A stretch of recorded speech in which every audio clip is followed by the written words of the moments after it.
My sister are moving in with us. If you don't like it, you can sleep in the backyard. My husband, John, smirks at me with a nasty, malicious grin, as if to say, you can't do that, can you? To him, I'm just a convenient wife, and it's an everyday occurrence for him to throw such demeaning words at me. But I can't take it anymore. Fine, I'll start sleeping outside from today. And don't you dare complain about who I sleep with. John scoffs at my words. However, the next morning, when he sees the backyard, he panics and regrets his own remarks. My name is Sarah, and I'm a 42-year-old remote working illustrator. At this age, with a built-up career, I can earn a decent living even working remotely. I was living in the city with my husband. We don't have any children and we're enjoying our carefree life as a couple. I really wanted kids, but John hates children and insisted that he absolutely did not want to have any. However, my mother-in-law, Linda, refuses to understand our situation. A wife of John's who doesn't bear children is pretty useless, isn't she? In the old days, you couldn't complain even if you got divorced. Every time we visit my in-laws, she makes such snide remarks with a nasty smile on her face. My sister-in-law, Nancy, is just as unpleasant as Linda. A remote working illustrator is just an extension of a child's playtime, right? It must be nice to get paid for scribbles. But you're not earning much and just leeching off my brother. After all, your highest education is only high school. You're a far cry from me, a college graduate. She says these things without knowing how much I actually earn. By the way, my salary is about the same as John's, who works as a full-time employee. When I'm busy, I even earn more than John. Nancy looks down on me for only having a high school education and tries to one-up me with her academic background, but she herself is currently unemployed. According to her, she can become a full-time employee whenever she gets serious, but she's turning 35 this year, and I think it's about time she gets serious, or she'll be in trouble. The only decent one is my father-in-law, Thomas. Whenever the two women make snide comments to me, Thomas always jumps in to defend me. Sarah is someone else's precious daughter. Don't say such rude things to the person who married John. When Thomas says that, the two quiet down for a while. However, not happy with Thomas taking my side, the two secretly harass me afterwards. It's a vicious cycle, but I'm saved by Thomas's presence. If there's one good thing, it's that my in-laws live a plane ride away from us, so we don't have many opportunities to meet. They don't cause any real harm on a regular basis, so I try to brush off their snide remarks as best I can. One day, as I was working from home as usual. What? Thomas passed away? I received a sudden call from John while at work, and he delivered the shocking news. Apparently, his illness had progressed without us knowing. With the funeral preparations and everything else, I had no time to grieve as the hectic days continued. I couldn't return home for a while. That's because Linda and Nancy pushed all the troublesome tasks onto me and did nothing themselves. I was exhausted in just a few days, wondering if there were always so many procedures to deal with when someone passed away. I somehow managed to see Thomas off and return home, thinking I could finally settle down and grieve. Only my mom and Nancy are left in that house now. I'm worried about them, so we're moving to my hometown. What? You can't just spring this on me so suddenly. What about my job? Then, for some reason, John puffed out his chest proudly and said something outrageous. Don't worry, I've got a job lined up at a company run by an old classmate back home. I've already settled everything. You work remotely, so it shouldn't matter where we live, right? There's no problem, so rest assured. John had gone ahead and made arrangements without my knowledge. Afterward, John ignored my reluctance and proceeded with the moving preparations. I had no choice but to start preparing for the move as well. At first, John insisted on living with his family, but I firmly refused, saying I would stay in this house if that was the case. In the end, we rented an apartment a little distance away from his family's home and started our new life there. However, after moving, Linda and Nancy would come over to our place for no reason and disrupt my work. Neither of them had jobs, so they seemed to have too much time on their hands. I indirectly mentioned several times that it would be troublesome if they visited too often, but I was too indirect, and the message didn't seem to get through. Almost every day, the two of them would come over and spend time as they pleased. That wasn't the only source of stress. When the people in the neighboring houses saw me, they would whisper to each other. "People who used to live in the city sure stand out, don't they? Sarah, you don't fit in at all. You need to make some effort to blend in." When I consulted John about this, Linda and Nancy happened to make snide comments. Do I really not fit in? Not only were Linda and Nancy stressful enough, but did I have no allies around me at all? I let out a big sigh, regretting that we shouldn't have moved to John's hometown. That day, too, Nancy and Linda came over to the apartment for no reason. "There are no snacks in this house? You're so inconsiderate, Sarah. We're your guests, you know? It's common sense to have something prepared." Linda rummaged through the shelves on her own, complaining all the while. How can I put up with such selfish guests? I sighed inwardly. Nancy sat down on a chair with poor manners and said this to me. "Hey Sarah, give me some money." "What?" "I'm going to visit Boston soon. I'm going to an amusement park with a friend who lives there. So I'm telling you to give me some travel money."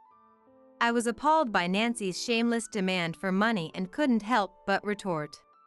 "Why don't you start working seriously and earn your own money? Then you'll have more money to spend freely." Nancy flew into a rage at my words. She stood up from her chair and slammed the table, yelling at me. "You think you can lecture me? Someone like you, with just a high school education, is a million years too early to lecture me, a college graduate. Know your place." Upon hearing this, Linda let out an exaggerated sigh. That's right, Nancy is absolutely correct. Honestly, you're so high and mighty for being John's wife. Besides, the money you're so reluctant to give is the money our son earned, isn't it? It's not your money, so how can you say such arrogant things? Linda puffed out her chest as if she had just spoken the truth. It seemed the two of them knew nothing. John had just changed jobs to a company run by a classmate in his hometown, and his salary was lower than before. Therefore, the allowance Nancy was demanding would come out of my wallet. But even if I explained this to them, they would never believe it. "I'm sorry, but I'm busy, so please leave now."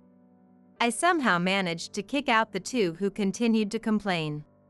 As I watched them leave with heavy footsteps and let out a big sigh, the door to the next room opened, and a disgruntled neighbor came out. "Excuse me, but could you keep it down a little? You're being too loud." "Oh.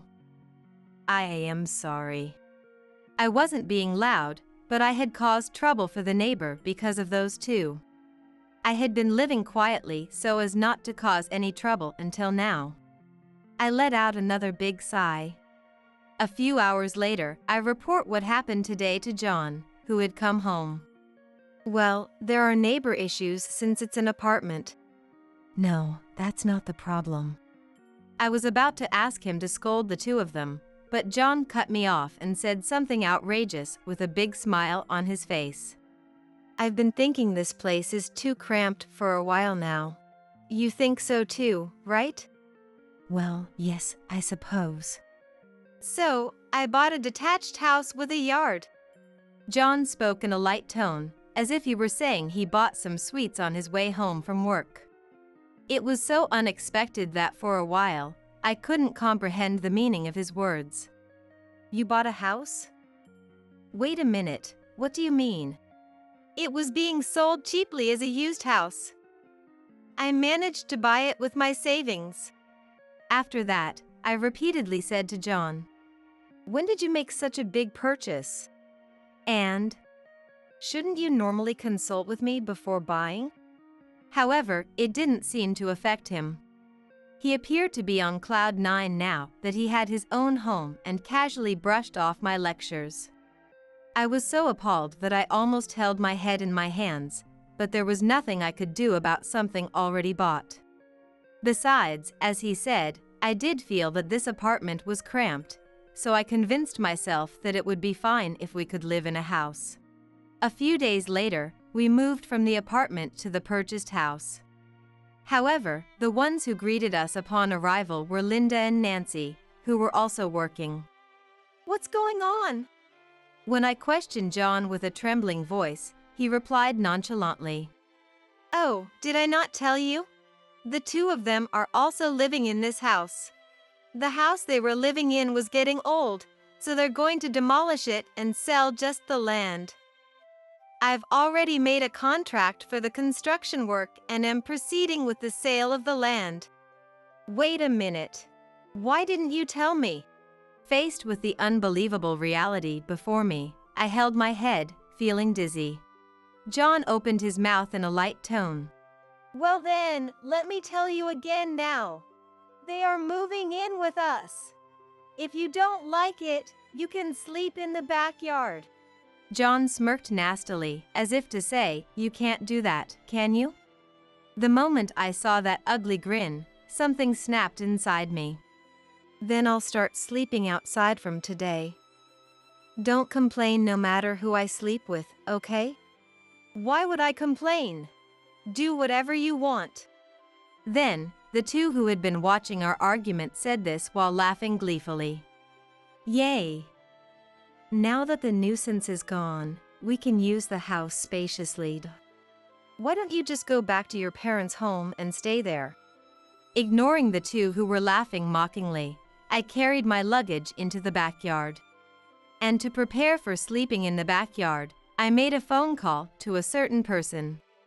The next day, I slept so well. I stretched out in the backyard of the house John had purchased. It felt like I had a good night's sleep for the first time in a while. After I carried my luggage out to the backyard, John closed all the curtains in the house as if to spite me. So, he probably didn't know what I was doing in the backyard. However, he couldn't keep the curtains closed forever. As morning arrived, John opened the curtains of the house. And when he saw the backyard, he had a surprised look on his face. "What is that?" "Oh my, I thought you said you wouldn't complain no matter who I slept with." John pointed at the figure beside me with a trembling hand and shouted, "Even so, who in their right mind would bring such a huge dog into our backyard?" My beloved dog, referred to as a huge dog, wagged its tail vigorously in response. "This child is a dog we keep at my parents' home, and its breed is a Rottweiler. Rottweilers are classified as a giant breed of dog. And I set up a giant tent I brought from my parents' home in the backyard and spent the night in it with my beloved dog. After that, the person I called was my mom. I explained the situation to Mom and borrowed the tent and beloved dog from my parents' home to spend the night here. I could have just borrowed the tent, but I thought it was a perfect opportunity to camp in a spacious backyard and for my large-bodied beloved dog to spend time freely. Our dog loves spending time outside, so as I expected, it was in high spirits all day yesterday. I also had a fun time at night for the first time in a while and woke up in a good mood. However, John's face was pale, and he didn't seem to be in a good mood. "That's your parents' dog, right? Take it back to your parents' home right now." "That's right, he is terrible with large dogs." Part of the reason I brought my beloved dog was to get back at John. Apparently, John was chased by a large dog when he was little, and since then, he's been scared just by seeing one. Thanks to that, when we went to greet my parents, my brother had to take the beloved dog out, but let's put that story aside. Then, hearing John's shout, Linda and Nancy came out to the backyard, rubbing their sleepy eyes. "What's wrong, John, shouting so early in the morning? Why is there a dog in our house?" The two let out a pathetic cry. These two also disliked dogs, and they had made unpleasant faces just from me telling them that we kept a large dog at my parents' home. The two were quite flustered by the sudden appearance of the dog. They were furious along with John, shouting, "Get out of this house! What on earth are you thinking? This is why those with just a high school education are low class. You're the worst, I can't believe it. I didn't think John's wife was this crazy. Who does this sort of thing? They're absolutely right. What the hell are you thinking? Have you finally lost your mind?" The three took advantage of my silence to hurl insults at me. "You're being noisy so early in the morning. You think so too, don't you?" As I asked while petting my beloved dog, it wagged its tail vigorously. This child may be large, but it has a gentle personality and is very smart and kind. However, it shows no mercy to those who harm its family. "Can't you hear us telling you to get out?" As John hurled harsh words, my beloved dog growled beside me. At the sound, John let out a pathetic scream, and then a noise came from the large tent where I had been sleeping. "It's lively this morning." "Oh, Dad, good morning." "Huh?" The one who emerged from the tent was my dad. John, who hadn't expected my dad to be there, let out a surprised voice. "Oh, John, good morning." Dad greeted him with a smile, but John was dumbfounded. "I'm starving, Dot." "Richard, you ate plenty yesterday." The next to come out of the tent was my brother. My brother Richard is married and usually lives elsewhere, but yesterday, when he heard from me, "Well then, since we have the chance, let's all camp out in the backyard as a family. If they try anything, you'll be safe with us here, right?" And so, we decided to camp out as a family. "Good morning. It seems my daughter has been in your care." The last to emerge was my mom, Betty. Mom had a refreshing smile befitting the morning, but her eyes weren't smiling. Yesterday, when she heard about the situation from me, she was the angriest. Unlike John and the others, she doesn't make a big fuss by outwardly expressing her emotions, but Mom secretly fuels her anger deep down. Proof of that was the icy look she gave my in-laws. "Oh, Daniel, Betty, and Richard too.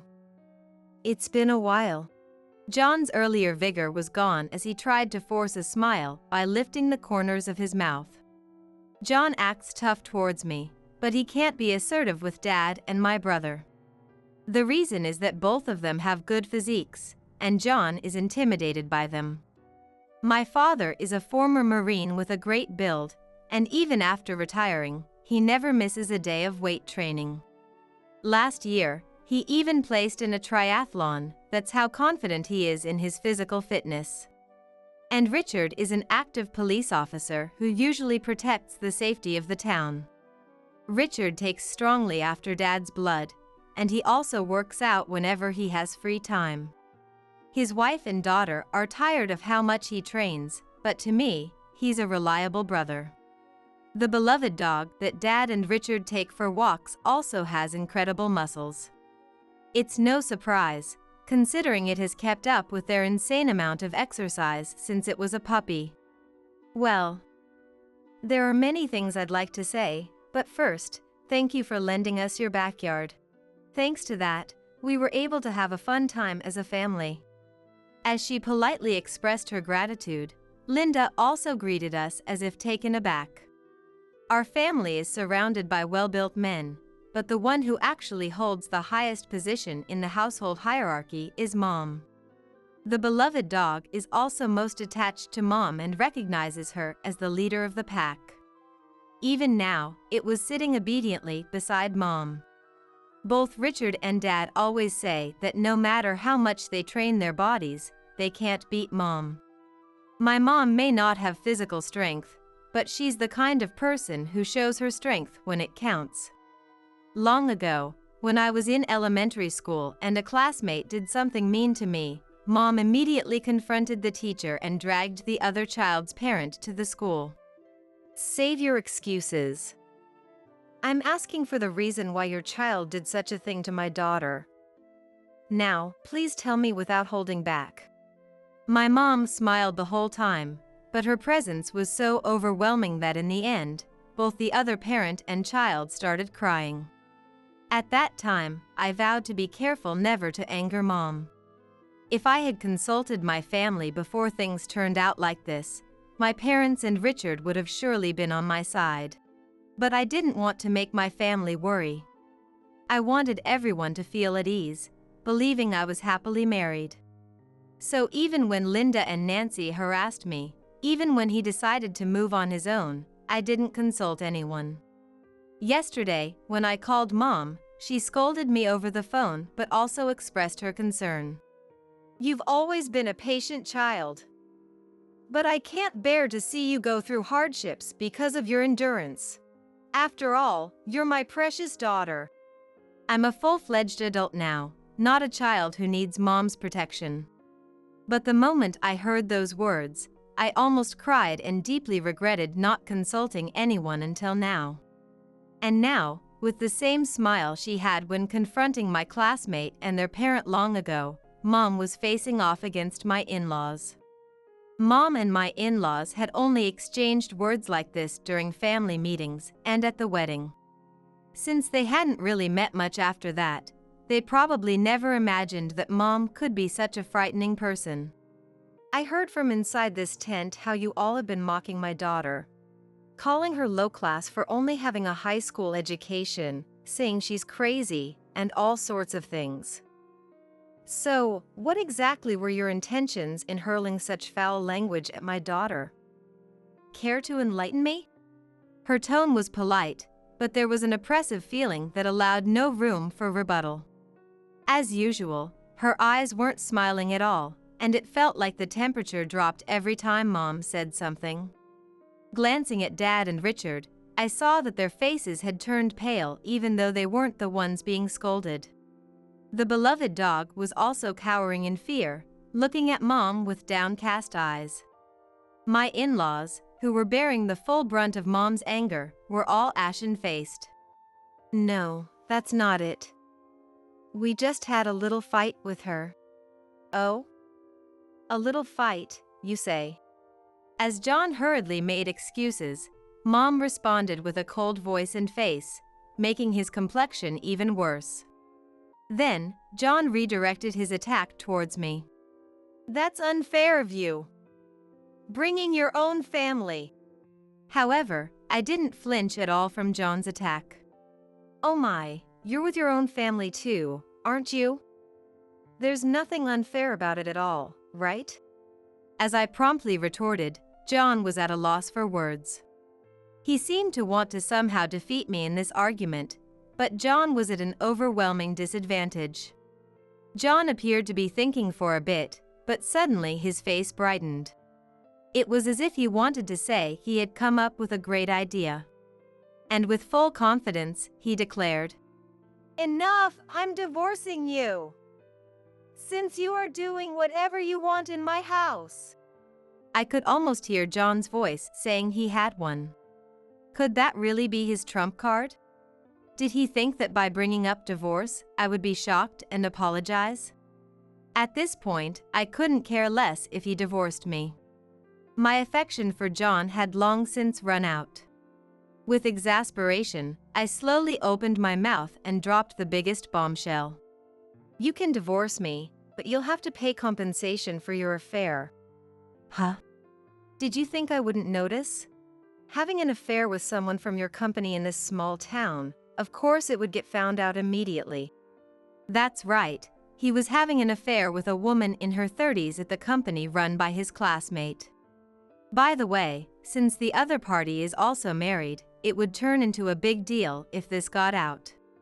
I had been suspicious of his recent late nights, but then a woman's handkerchief came out of his pocket, and a hotel receipt appeared, confirming my suspicions of an affair. There are no private investigators in this rural area, so when I investigated myself, evidence of the affair kept popping up one after another. Evidence accumulated so rapidly that I wondered if he even intended to hide it. If I submit this to a lawyer, I can definitely claim compensation for your affair. In that case, let me introduce you to a lawyer I know. Really? That'd be a huge help, Dad. He seemed to have never thought his affair would be discovered, and his face turned as white as paper. But he apparently hadn't given up yet and argued back at me with a trembling voice. You're the one at fault here. You're always focused on work and never pay attention to me.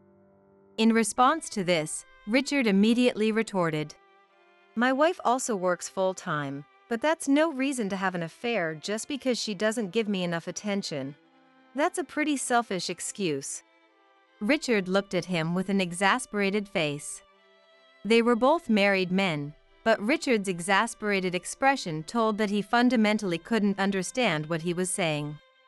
My son is right. In the first place, our daughter is working desperately because you're unreliable, aren't you? If you were a dependable husband, things wouldn't have turned out like this. My dad also promptly provided backup, attacking John. Faced with reasonable rebuttals from the two, John could only mutter.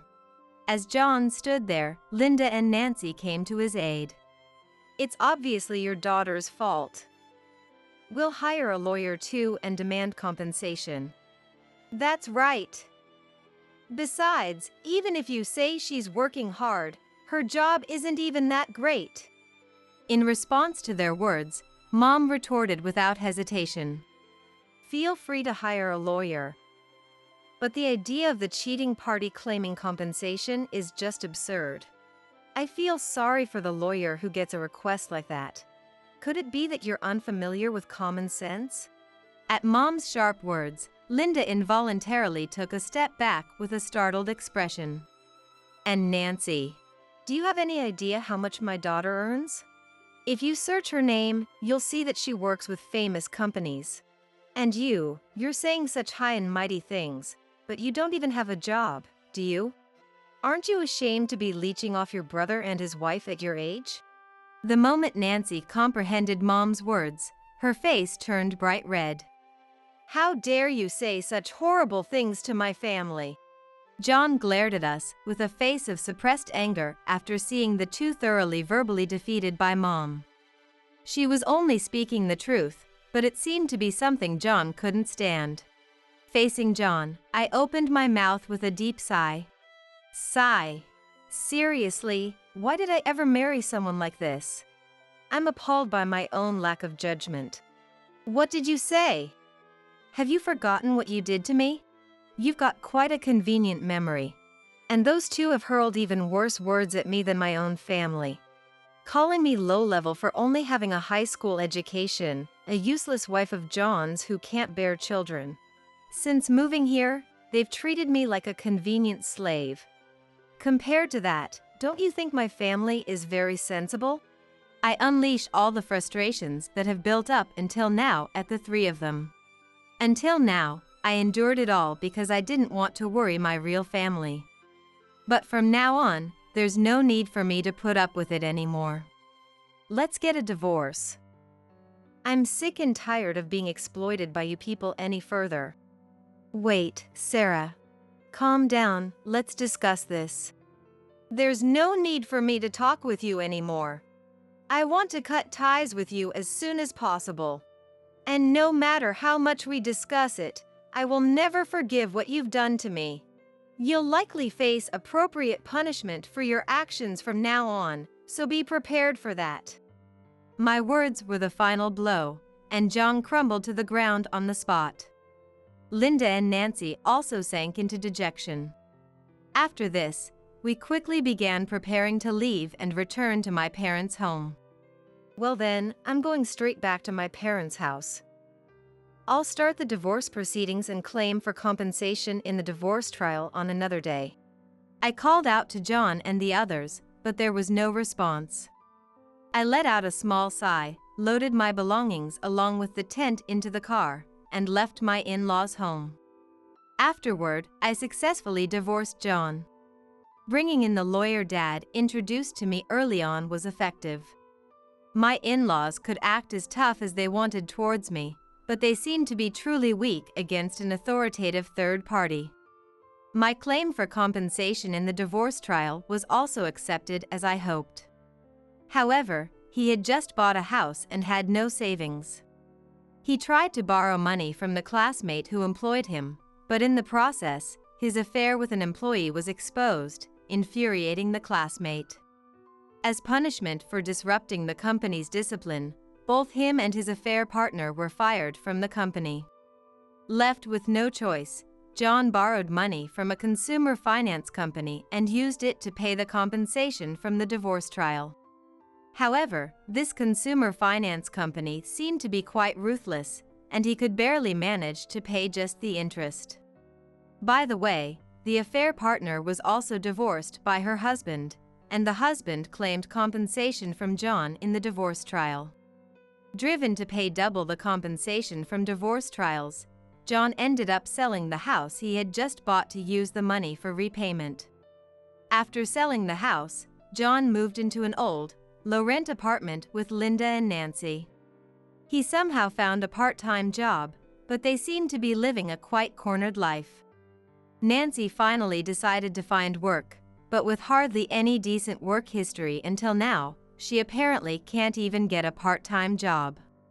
Linda registered with the National Retirees Association, but being in the countryside, there are no jobs in the first place, and in the end, it's said that John is supporting all three of them. With his salary alone, it's at the limit even for one person to live on, so from here on, the only thing waiting for the three of them is likely a miserable life.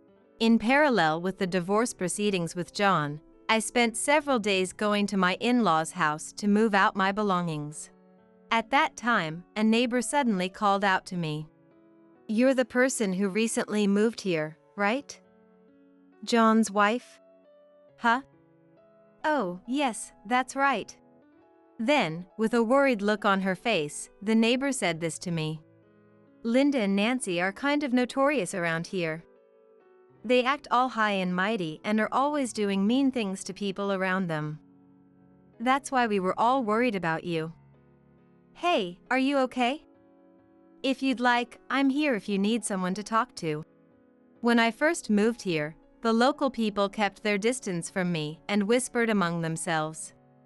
I had assumed that I was being treated as an outsider and was being viewed with suspicion, but were they actually just worried about me?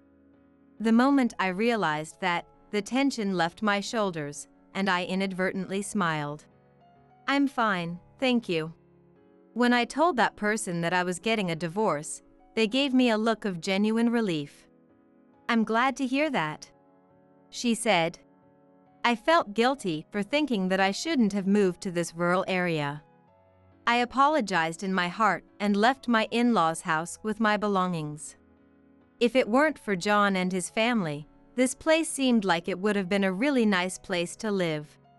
I finished moving my belongings out of my in-laws' house and completed the divorce proceedings and claim for compensation in the divorce trial without any issues. Now all that was left was to wait for the installment payments of the compensation from the divorce trial to be transferred. However, on the day of the final payment of the compensation from the divorce trial, John sent me this message. "With this, the compensation from the divorce trial is fully paid. I've fulfilled my responsibility, right? Let's start over, you and me." I had left John's contact information unblocked until the compensation payments from the divorce trial were complete. But if I was going to receive such a creepy message, I deeply regretted not blocking him earlier. "Starting over with you? What kind of punishment game is that? Even if you offered me a fortune, I'd refuse. Don't ever contact me again. If you try to get in touch with me again, I'll consult my lawyer to handle it." After sending that message, I immediately blocked John's contact information. From then on, John never had any involvement in my life again. After divorcing John, I returned to the city and led a relaxed life. Using the compensation I received from the divorce trial, I invited my family who had supported me on a nice hot spring trip as my treat. The trip with my parents and Richard's family was such a fun time that it became a lifelong memory. After divorcing John and no longer needing to take care of his family, I now have both emotional and time freedom. While it would be good to throw myself into work at this pace, I'm not struggling for money even without working that desperately. With no need to support my in-laws anymore, I have more leeway in my wallet too.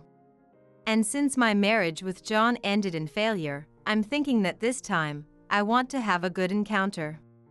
In the city, it's not uncommon for someone my age to be single, and there seem to be many opportunities for singles mixers for people in their 40s. It takes a bit of courage, but I'm planning to participate in a party soon.